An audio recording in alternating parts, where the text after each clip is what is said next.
Seem to have adopted for myself this kind of motto, and the motto is "Your kingdom come."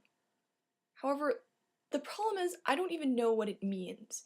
So today's question, or in today's video, I'm going to be addressing the question, what does it mean when we ask for God's kingdom to come?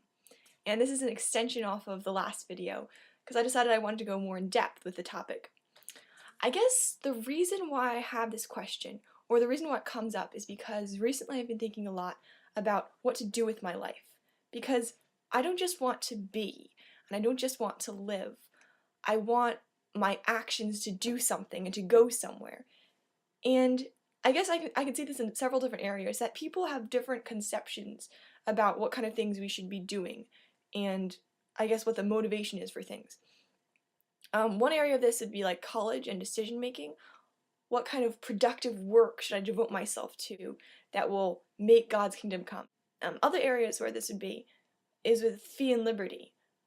When I've gone to different fee lectures, I sometimes get the sense that they have this idea of a future, and they look forward to the future, and for them the future is something where there is liberty and there's lots of free markets and everyone's really prosperous, and different nations, different poor nations can have better economies.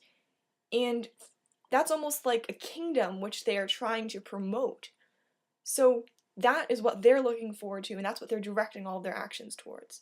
Another one is the whole idea of community, that I think God's kingdom, part of God's kingdom, is people being real with one another and living and talking to each other and loving one another and actually being able to be honest, like the family of God. How people will just be able to be with one another. So that community is part, I guess, of what I think of when I think of God's kingdom on earth. Because I am looking at this through the lens of the Lord's Prayer. Your kingdom come, your will be done, on earth as it is in heaven. I'm not just asking God to end the world and for there to, like, this whole world to be over with so that the heavenly kingdom can come. I wonder, what are our actions directed towards here on earth?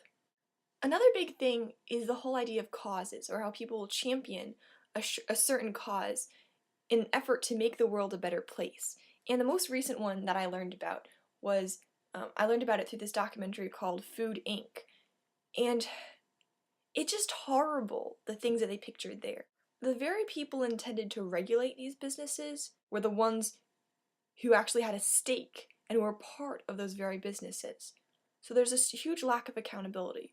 Or even something that I distinctly remember, even though of course I can't remember everything in the documentary, was how they talked about corn and how the government so much subsidizes corn and puts so much money into making corn cheap that everyone feeds their cows corn even though they'd be better eating grass, and how corn dramatically increases the risk of E. coli.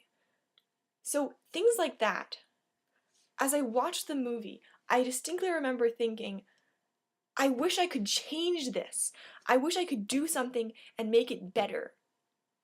So there's all these different things or ideas or conceptions of things that are wrong with the world and wanting to change them to make it into something that's better.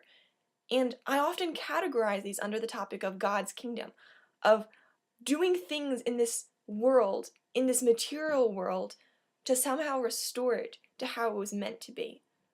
For us to be whole people and not just have our minds and our hearts restored, but to have our physical selves restored and even the world around us to be consistent with what God intended.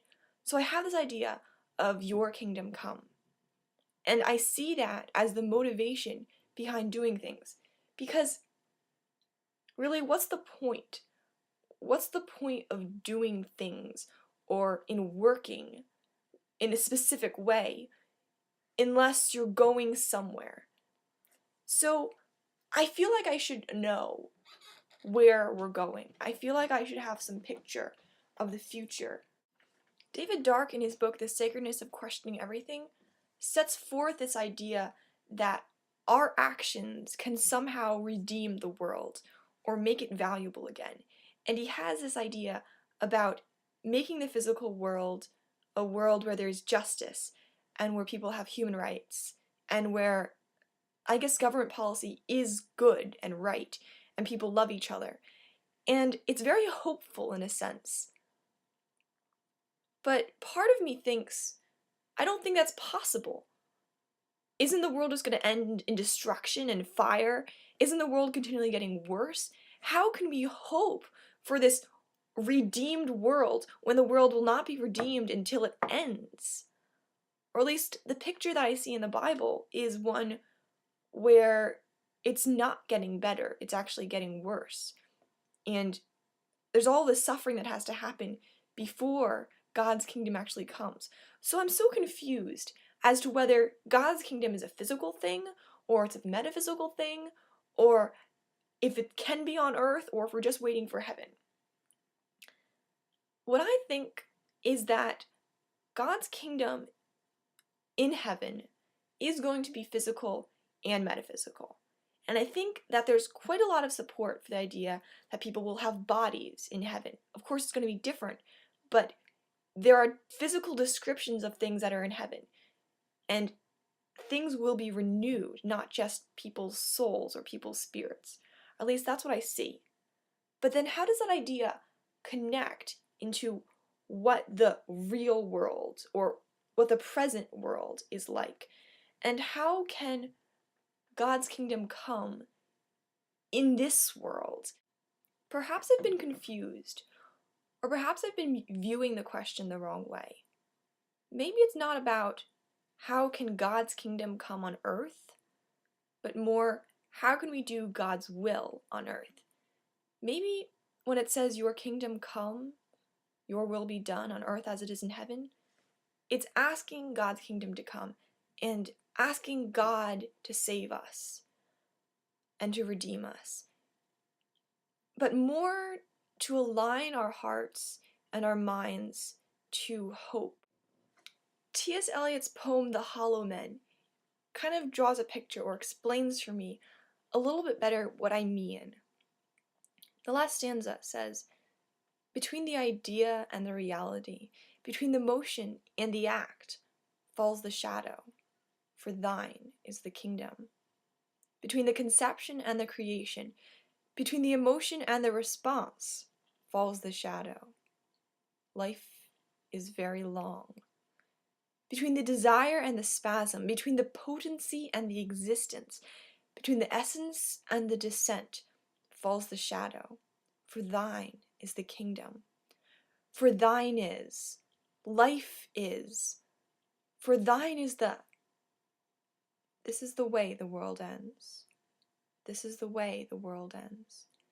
This is the way the world ends. Not with a bang, but a whimper." This poem means a lot of things to me, but the way that it influences the way that I think about kingdom, or God's kingdom, is that we can't ever hope to make this world a perfect and beautiful place. None of our actions, none of our justice, or changing food policy, or living in community with people here, making policies, making physical things better, is going to redeem the world. And I don't think that that's a bad or hopeless thing. I think rather we can put our hope into God's actual heavenly kingdom. It's like C.S. Lewis's book, The Great Divorce. He explained that this life on earth can either be a prelude to heaven or a prelude to hell. And depending on how we see the future, it will change the way that we live. So, what I think I should do, instead of asking God's kingdom to come on earth, rather to live my life on earth, doing God's will. So instead of living my life as if I have to do something that's worthwhile in order to make the world a better place because it's all that we have, I can live my life doing things because they are good.